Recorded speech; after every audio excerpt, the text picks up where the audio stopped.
নমস্কার, কেমন আছেন সবাই? আশা করছি সবাই ভালো আছেন, সুস্থ আছেন। আমিও ভালো আছি, সুস্থ আছি। নতুন একটি ভিডিওতে আপনাদের সবাইকে জানাই স্বাগত।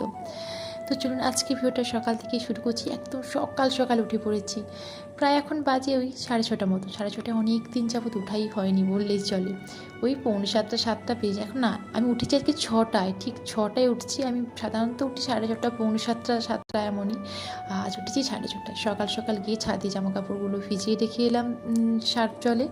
আর এদিকে দেখুন কী সুন্দর লাগছে, সূর্যি মামা উঠছে, দারুণ লাগছে। তারপর দিকে বাসি কাজকর্মগুলোও নিচে সারা হয়ে গেছে। চলুন এবারে গিয়ে সোজা যাই রান্নার কাজে। সোজা বসিয়ে দিয়েছি রান্না করতে, দুই পাশে দুটো কড়া বসিয়ে তাড়াহুড়ো করে রান্না করছি। আজ যাব নতুন স্কুলে, আজ থেকে শুরু আমার নতুন স্কুল। চলবে এটা কিছুদিন। নতুন স্কুলে নতুন অনুভূতি, নতুন ছাত্রছাত্রী, নতুন শিক্ষকদের সঙ্গে কাজ করব, নতুন সহপাঠীদের সঙ্গেও কাজ করব। তো চলুন আপনাদের সঙ্গে শেয়ার করি। যেহেতু এটা নতুন স্কুল, হয়তো সেই স্কুলের আমি তেমন কিছু দেখাতে পারবো না যেভাবে আমি আমার স্কুলে ভিডিও করি, কারণ প্রত্যেকের একটা পার্সোনাল প্রেক্ষাপট থাকে।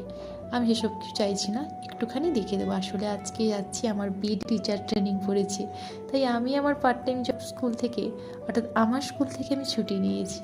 বেশ কিছুদিন আমি আমার স্কুলে যেতে পারবো না। এই হলো আমার নতুন স্কুল। আজকের ব্লগটা এখানে রাখছি। তারপরে সন্ধেবেলা চলে এসেছিলো মায়ের হাতের পৌষ পার্বণের পিঠে পুলি, দুর্দান্ত খেতে হয়েছিল। তার সঙ্গে ছিল মায়ের হাতের ছোঁয়া, যেন অমৃত খাচ্ছিলাম। দুধ পুলি একদম অসাধারণ।